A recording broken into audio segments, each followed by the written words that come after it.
Poonam പാണ്ഡെയുടെ prank video വൈറലായതോടെ social മീഡിയയിൽ ചർച്ചയാകുന്നത് ദുൽഖർ സൽമാൻ ചിത്രമായ ചാർലിയിലെ ചില രംഗങ്ങളാണ്. കഴിഞ്ഞ ദിവസമാണ് നടി പൂനം പാണ്ഡെയുടെ അക്കൗണ്ടിൽ മരിച്ചു എന്ന വാർത്ത വന്നത്. ഗർഭാശയ ക്യാൻസറിനെ തുടർന്ന് 32-ാം വയസ്സിൽ പൂനം പാണ്ഡെ അന്തരിച്ചു എന്നായിരുന്നു ഈ വാർത്തയിൽ പറഞ്ഞത്. ദേശീയ മാധ്യമങ്ങളിലടക്കം ഈ വാർത്ത പ്രചരിക്കുകയും ചെയ്തു. പിന്നീട് മണിക്കൂറുകൾക്ക് ശേഷമാണ് താൻ മരിച്ചിട്ടില്ല എന്ന് പറഞ്ഞുകൊണ്ട് പൂനം പാണ്ഡെ തന്നെ രംഗത്തെത്തിയത്. ഗർഭാശയ ക്യാൻസറിനെ കുറിച്ച് ജനങ്ങൾക്ക് ബോധവൽക്കരണം നൽകുന്നതിന് വേണ്ടിയാണ് ഇങ്ങനെ ഒരു വാർത്ത പുറത്തുവിട്ടത് എന്നാണ് പൂനം പാണ്ഡെ വിശദീകരിക്കുന്നത്. പബ്ലിസിറ്റിക്ക് വേണ്ടി ഇത്രയും ചീപ്പാകാൻ പാടില്ലായിരുന്നുവെന്നും എത്ര തന്നെ വിശദീകരിച്ചാലും നിങ്ങളുടെ ഉദ്ദേശം എത്ര ശുദ്ധമാണെങ്കിലും ഈ വഴി തെറ്റായിപ്പോയി എന്ന് എല്ലാവരും ഒരേ സ്വരത്തിൽ പറയുന്നുമുണ്ട്. എന്നാൽ ചുരുക്കം ചിലർക്ക് യോജിപ്പില്ലാതെയുമില്ല. ചാർലി എന്ന ദുൽഖർ സൽമാൻ സിനിമ കണ്ടവരിൽ ചിലർ ഇതിൽ തെറ്റില്ല എന്ന് അഭിപ്രായപ്പെടുന്നുണ്ട്. അന്ന് ആ സിനിമയിൽ ദുൽഖർ ചെയ്തതാണ് ഇന്ന് പൂനം പാണ്ഡെയും ചെയ്തത് എന്നാണ് ഇവർ നിസ്സാരവൽക്കരിക്കുന്നത്.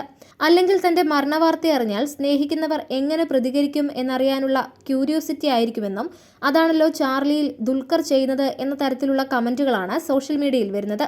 സ്വന്തം മരണം കേട്ടറിഞ്ഞു വരുന്നവരെ കാണാനുള്ള ക്യൂരിയോസിറ്റിക്ക് വേണ്ടി തന്നെയാണ് ഈ മരണക്കളിയെന്നും ശരിക്കും അടാറു പരിപാടിയാണെന്നും ത്രില്ലടിച്ച് ജെയിൻ റീലിൽ കയറിയ ഫീലായിരുന്നുവെന്നും ചാർലിയിലെ ഡയലോഗിൽ പറയുന്നുണ്ട്.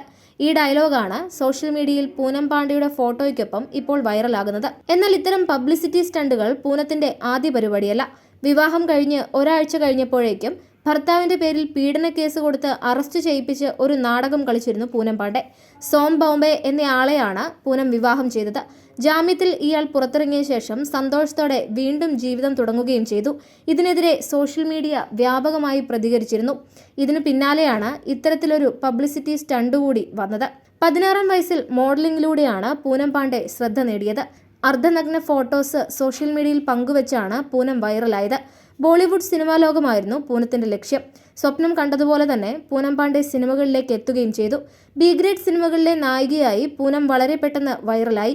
നാഷ, love is poison, Malini and co, Aa Gaya hero, the journey of Karma പോലുള്ള ചുരുക്കം ചില സിനിമകൾ മാത്രമേ ചെയ്തിട്ടുള്ളൂവെങ്കിലും നടി എന്ന ലേബലിലുള്ള സ്ഥാനം ബോളിവുഡിൽ പൂനം ഉറപ്പുവരുത്തിയിരുന്നു. 2011-ലെ ക്രിക്കറ്റ് വേൾഡ് കപ്പിൽ ഇന്ത്യ ജയിച്ചാൽ നഗ്നയാകും എന്ന് പൂനം പാണ്ഡെ പറഞ്ഞതും വലിയ വാർത്തയായിരുന്നു. അന്നത് ചെയ്തില്ലെങ്കിലും IPL 5-ൽ കൊൽക്കത്ത ജയിച്ചപ്പോൾ നഗ്നതാ പ്രദർശനം നടത്തിയത് വലിയ വാർത്തയായിരുന്നു. തന്റെ ശരീരം പ്രദർശിപ്പിക്കുന്നതിന് വേണ്ടി പൂനം പാണ്ഡെ ഒരു മൊബൈൽ ആപ്ലിക്കേഷൻ ഡെവലപ്പ് ചെയ്തിരുന്നു. എന്നാൽ ഇത് ഗൂഗിളിൽ നിന്ന് എടുത്തുമാറ്റി. പിന്നീട് കാമുകനോടൊപ്പമുള്ള സെക്സ് ടൈപ്പ് വീഡിയോ ഇൻസ്റ്റാഗ്രാമിൽ പങ്കുവച്ചതും വലിയ വിവാദമായിരുന്നു.